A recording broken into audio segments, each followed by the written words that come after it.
Good evening. You can be opening your Bibles to Ruth chapter 3. And that hymn that we just sang is going to be a perfect one for what we're going to see happen in the culminating verses of this chapter. On Sunday nights, we've been looking through the book of Ruth.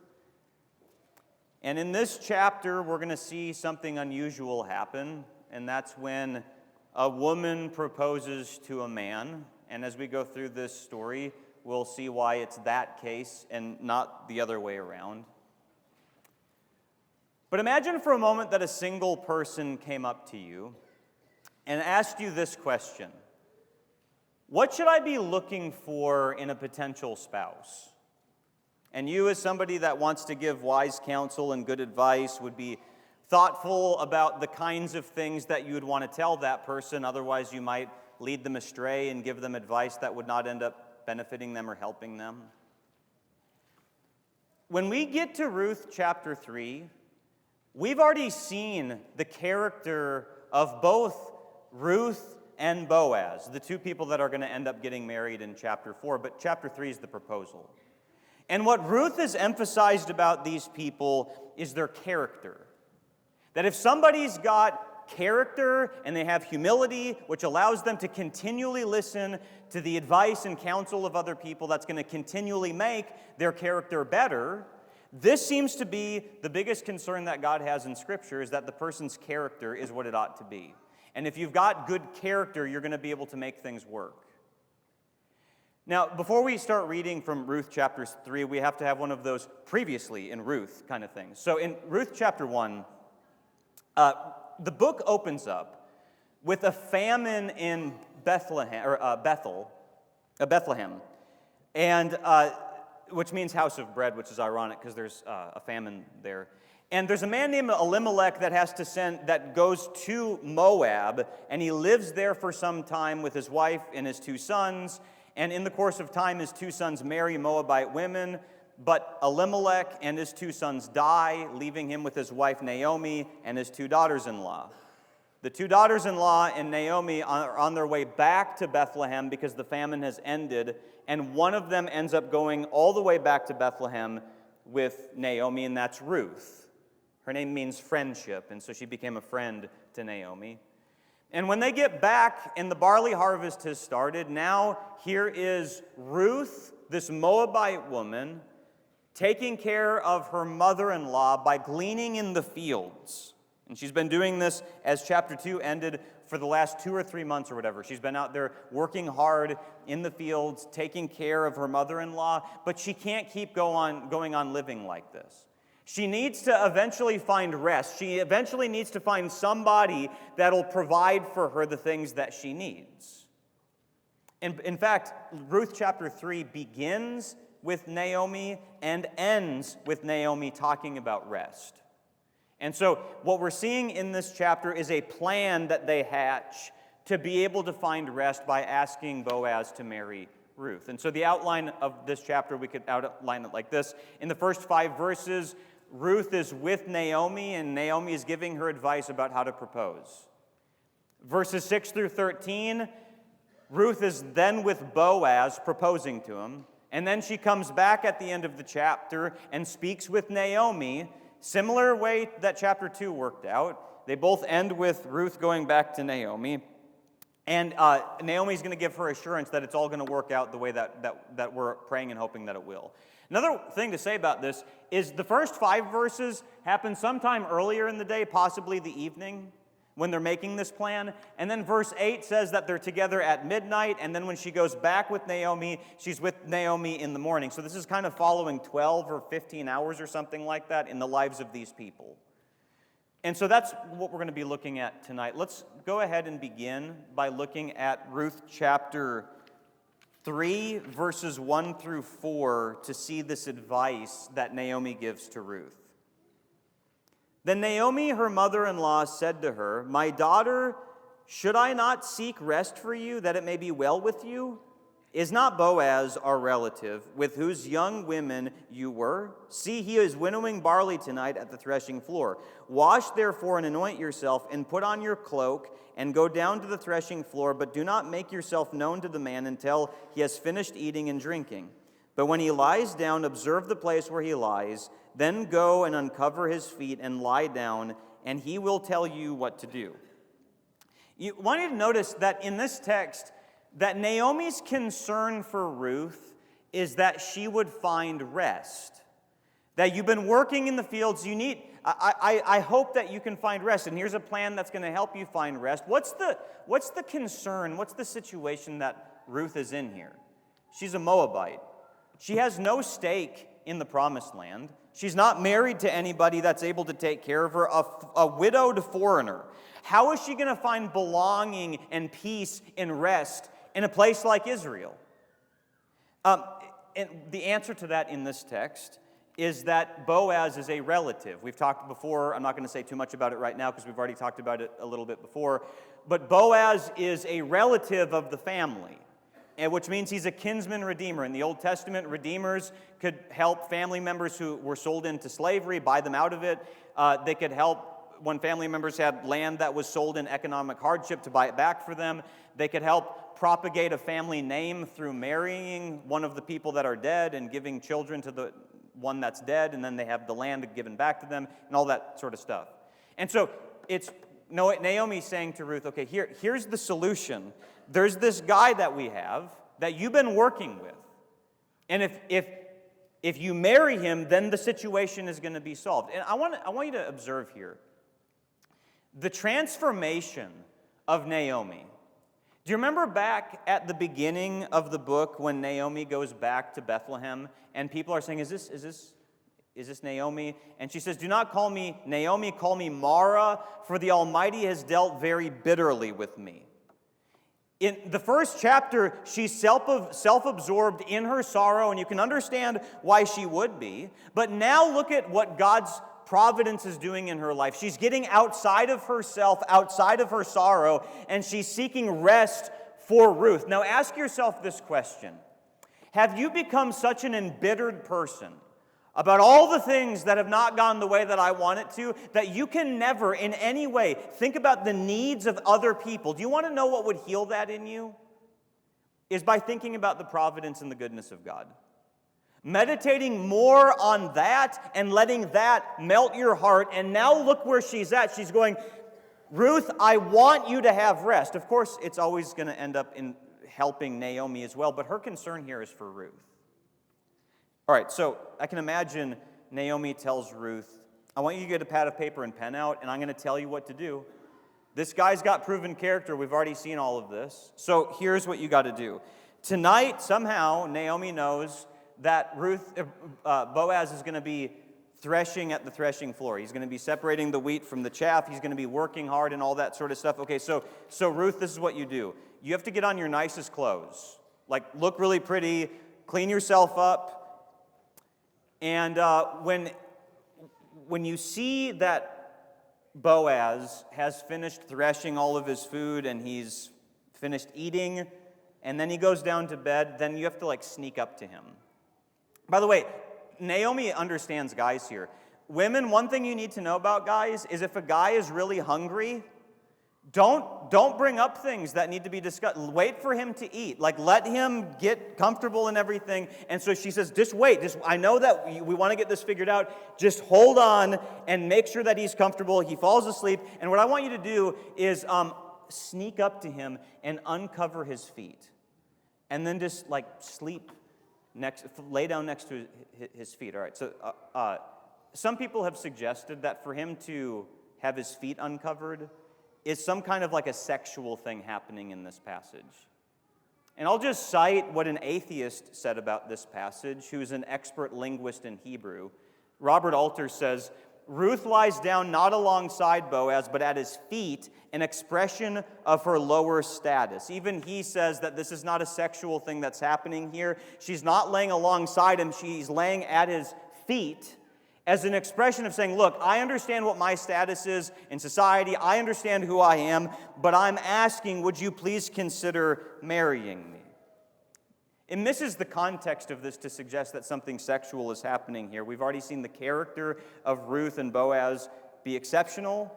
And what Ruth needs is not just one night with somebody, but a guy that's going to marry her and take care of her. That's what she needs. Now, I got 2 daughters. And I don't know if any of you ever gave any of my daughters this advice. Go sneak up to a guy that's sleeping and uncover his feet. I would say, please don't give my daughters that kind of advice. Why would Naomi give this advice? Of course, there's cultural things going on with all of this, but one thing that I would say is that Boaz has proven himself to have such godly character that I think Naomi can know that you can do this and do this safely, and he will not take advantage of you, Ruth. This is going to be your way of asking him. We've already seen in chapter 2 that he's a worthy man. Now, women tonight here who are single, ask yourself this question. The kind of guys that you're looking for, would they take advantage of you physically if they had the opportunity to do it? And if you've ever dated a guy that has tried to take advantage of you in some way physically, you need to run far away from such a man. Here's Boaz, a worthy man, and Naomi knows that nothing wrong is going to happen here. I trust this guy's character, I think, is the idea. And so this is what she's told, and look at verse 5. And she replied, "All that you say, I will do." Now, we've already seen earlier in chapter 2 that Ruth and Naomi know that God is providing for them the things that they need. God is taking care of them. So Ruth doesn't go, well, we've already seen God's providence working in our life right now, so what's the point of me going and proactively doing anything like this? It seems like God is promising great things to us, and he's making our lives better. Why do we need to go do something proactive? And I think this is a good example in Scripture of how when God has promised something or God is blessing us in some way, it never removes human activity. God has promised that he'll transform your character. That doesn't mean that you just sit around and do nothing, though. God has promised that you'll have a place with him forever in eternity, but that doesn't mean that you don't proactively put your hope in him that leads to life transformation. So look at how they're working and God is working. But look what happens then as Ruth goes to Boaz. Look at verses 6 through 9 of Ruth chapter 3. So she went down to the threshing floor and did just as her mother-in-law had commanded her. And when Boaz had eaten and drunk, and his heart was merry, he went to lie down at the end of the heap of grain. Then she came softly and uncovered his feet and lay down.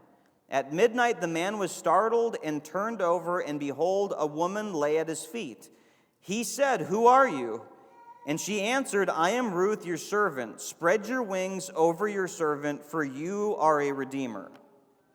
All right, imagine that Ruth is, she's dressed herself really nice. She's put on nice perfume or makeup, all that sort of thing. And we don't really get a sense of where exactly. Is she hiding behind some animals, like behind some stalks of grain or something like that? Well, she's like sneaking around.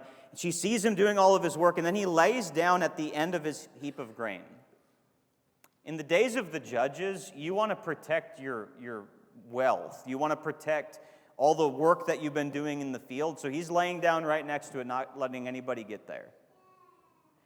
And after he has slept, eaten, and all that, some versions say that she softly came to where he was. Some versions say quietly. Some versions say secretly. Some say stealthfully. So picture her kind of tiptoeing. Maybe he's like snoring a little bit or something like that. And she just uncovers his feet and just, okay, is the cold air going to wake up? And then he starts to startle a little. Well, who's this? Last thing he was expecting that night. Do you remember when Naomi had told Ruth, he will tell you what to do. Just go and uncover his feet. He'll tell you what to do. And here, it seems like Ruth is going a little off script. Because she just immediately says, "Spread your wings over your servant."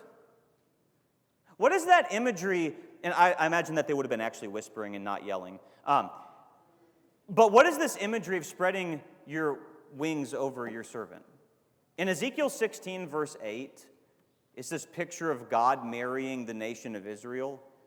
And it says, "I spread the corner of my garment over you. I made my vow to you and entered into a covenant with you, declares the Lord God, and you became mine." Here's Ruth saying, "Boaz, marry me, please." Bold request. Going out on a limb here. Trusting that somehow, some way, God is going to take care of me if I take this risk. Now ask yourself right now in your life, in what way is your faith causing you to take risks? What was the last thing that your faith caused you to take a risk to do? Step out and ask somebody for a Bible study. Step out and ask somebody for some advice that would make you open to some vulnerability. When was the last time that your faith caused some kind of risky situation? Now look at what happens. Look at verses 10 to 13.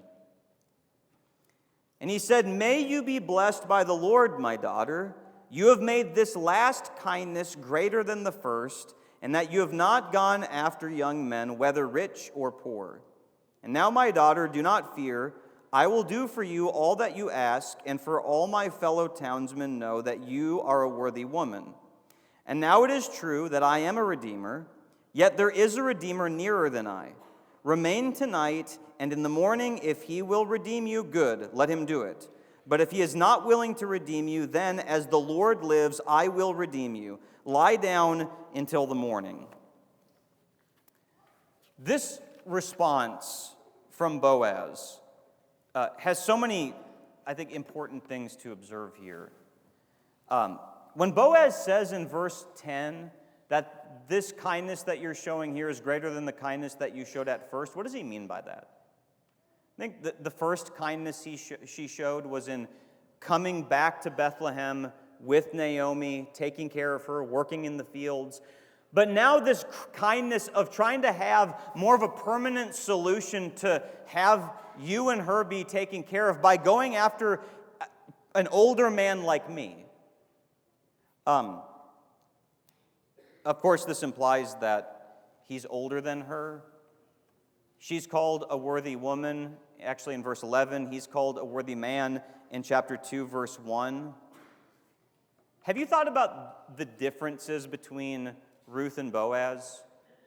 Differences in age, differences in culture, differences in social status, differences in ethnicity. And none of that matters, because the one thing that matters is good character. I remember when Samantha and I were first getting to know each other, and you have those initial conversations, you're like, oh, you like that too, you like that too. We had so many secular things that we shared in common, except for music. She's never liked my music and never will like my music. But other than that, we have so many things that were in common, and we're like, oh, great, this is going to be a great relationship because look at all the things that we have in common. And guess what? All of those things we have in common, those things in the world, not sinful kind of things, but just kind of things people do, none of those things ended up mattering towards the health of our relationship. The only thing that ended up mattering is that she loved the Lord and I was seeking the Lord, and we could do that together. If you got two people, worthy people, that care about the Lord, somehow, some way, they're going to make those kinds of things work out. And when Boaz says that she's a worthy woman, this is the same word in Proverbs 31, verse 10, the worthy woman, the excellent woman, an excellent wife who can find. She is far more precious than jewels. Look at what Boaz is attracted to in a woman. If you take the average guy today and go, and you just okay, guy, be super honest with me. What's the most important thing that you look for in a woman? And if he's really honest about it, a lot of them might just say, well, that she's hot. And Boaz, I think, would say, I'm looking for somebody who's got good character. That's what I want. And in fact, Proverbs 31, verse 30, towards the end of that worthy woman passage, it says, beauty is vain, but a woman who fears the Lord is to be praised. Beauty is vain. That doesn't mean that it's wrong. It means that it's fleeting. It's here and then it's gone. So men here, single men, what is it that attracts you to a woman? Is it chiefly the character, the godly pursuit of somebody? And same thing for women. What is it that attracts you to a man? This story beautifully shows two people of godly character coming together. And just like if you were to imagine this scene and like there's like nice piano, romantic music, like look at this this whispering conversation with the feet, at night and everything. But then the music comes to a screeching halt because Boaz has to say something. I will redeem you if I can, but there is a family member that's nearer. I don't have first rights on you, Ruth. There's somebody that's that's a closer family member that would have first rights to be able to marry you. And so if he's willing to marry you tomorrow, then good. I love Boaz's attitude there, by the way. Because one way or another, Ruth, you're going to be taken care of. But of course, as readers of this, we want the help to come through Boaz, because that's the guy that we've been looking at. But Boaz promises, if the other guy won't redeem you, I will. And I'll start trying to figure out how to take care of this situation. Can you imagine Ruth being able to fall asleep that night? She just lays there at his feet, excitedly wondering nervously wondering how this is all going to work out. Well, look at the assurance that Naomi gives at the end of this chapter. Look at verses 14 through 17, just as we get started in this last section. So she lay at his feet until the morning, but arose before one could recognize another. And he said, "Let it not be known that the woman came to the threshing floor." And he said, "Bring the garment you are wearing and hold it out." So she held it, and he measured out 6 measures of barley and put it on her. Then she went into the city, and when she came to her mother-in-law, she said, "How did you fare, my daughter?" Then she told her all that the man had done for her, saying, "These 6 measures of barley he gave to me, for he said to me, 'You must not go back empty-handed to your mother-in-law.'" We're not told how long they laid there that night. But you can imagine, just as the sun is sort of coming out, it's still sort of dark, he's really concerned that Ruth gets out of there before anybody would have seen them two together like that. Do you suppose that town gossips would have assumed the worst about a situation like this? That you've got this Gentile woman coming to this man, and we would just all automatically assume exactly what we would want to assume about what's happening here. And he sent, so get out of here quickly, lest anybody have a wrong idea about what's happening here. He sends her back with 60 to 100 pounds of barley. You can imagine, like her she probably got a lot of muscles from all the work that she was doing in the field in chapter 2. And she's carrying all of this back somehow, back to Naomi. Can you imagine Naomi looking out the window or whatever it is that she was living in? She's maybe she's still asleep, and Ruth comes in and she goes, how did you fare, my daughter? How did it go? Do you belong to this man yet? What's going on? And back then, if they had rings, I'd imagine she walked into the house like this, and they said, "How did it go?" That kind of thing. Except there's still another guy. But he did promise me. I got a promise from him, but we just have to wait and make sure that it's not going to be the other guy. And then she shows her all of this food that he gives her. Now, there's an interesting linguistic thing happening here. When it says in verse 17, when he says to Ruth, "You must not go back empty-handed to your mother-in-law." Does that sound anything like what Naomi said earlier in the book? In Ruth chapter 1, verse 21? "I went away full, and the Lord has brought me back empty." Almost as if Boaz knows that she said that at one point, and he says to her, "All right, this is like the first fruits of the help that I'm going to give to you guys. I can't send you back to Naomi empty-handed. She feels like she's been emptied out of all the blessings of her life. Here's more to give." Sending a message to her that your days of emptiness, Naomi, are gone. Because some way or another, you're going to be taken care of, whether it's through me or somebody else, the nearer Redeemer. Can you imagine the look on Naomi's face? Just God transforming the hardships of their life. God providing them what it is that they need in their life. How many times can you look back in your own life when you were living through some kind of difficulty, some kind of trial, and somehow, some way, God ended up taking care of you? I've been alive for over 12,500 days last time I Googled it, and God is taking care of me this many days, but for some reason I'm worried about tomorrow. Go Google search how many days you've been alive. and do the same thing in your life. The times that there's twists and turns in the future and you don't know how it's going to work out, some way, somehow, God's got this. Look what happens in verse 18. She replied, "Wait, my daughter, until you learn how the matter turns out. For the man will not rest, but will settle the matter today." Ruth has done everything she can do. And now her responsibility is to wait. Imagine the anxiety. By the way, this is the last time that we read about Ruth or Naomi talking to each other in the book of Ruth. Now they're in the hands of Boaz. What is this man going to do to help us? This word for wait in this passage, this concept of waiting on the Lord, is something that the Psalms bring up a lot. The book of Habakkuk brings it up. What does it mean to wait on the Lord? Well, to wait on the Lord means that you have a good desire that you've not yet received. Let's break that down. You've got a good desire. I'm never planning on waiting on the Lord for the right time to show vengeance on somebody. Like, I'm not going to go like, God, I'm just waiting on you to tell me when I should go hurt that person. I'm never going to wait on the Lord to become a drug dealer or like a drug lord. Like, hey, God, I just really want to, I think I could make more money that way. I just want to become a drug dealer. I think I got some avenues for that. I'm just waiting on you to tell me when I should become a drug dealer. No, that's not how that works. You wait on the Lord when you begin with a desire for a good thing, and what Ruth and Naomi want here is to resurrect a dead family. But the second part of this is you've not yet received this good thing that you want. Doesn't that bring a lot of pain into your life?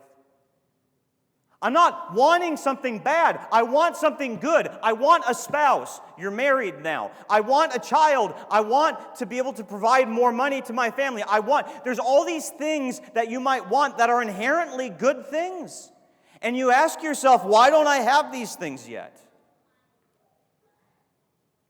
And it's agonizing. You know what we're liable to do? And surely there's people here tonight that are waiting on the Lord. There's a good thing that you want in your life. It's not a bad thing. You want something that God says is a good thing, but you don't have it yet. Do you know what you're possibly liable to do if you don't handle those emotions well? Is to begin helping God. God, maybe we can shortcut this a little bit. Maybe if I take matters into my own hand a little bit, then we can speed this process up. I think about Abraham and Sarah. You'll have a child. Okay, how about through Hagar? Nope, that's not how this is going to work. You might be single, and you really want intimacy. Don't short-circuit that. And circumvent the way that God told you to have that. You might want to serve more in this church. You might want to have more to do at this church and serve and help. Don't become a politician. Don't start shaking hands and kissing babies for the attention. Become a genuine person and wait on the Lord for opportunities. You might want some kind of promotion in your workplace. Don't lie and steal and cheat and become a snake oil salesman person or whatever they're called to try to get your way up to more and more of what you just live with good moral conduct. And you wait for the chips to fall where they're going to fall. Ruth's job now is to wait. We don't know how it's going to work out. I mean, we do because we know the story, but they don't know how it's going to work out yet. Where would Ruth find the power to wait and not take matters into her own hand? Remember, look at what Naomi says here. The man will settle the matter today. You know his character. He's proven himself. He's going to settle this today. He's going to take care of all of this. Ruth, we're in good hands right now. You realize that we have a much greater Redeemer? We have a greater Boaz,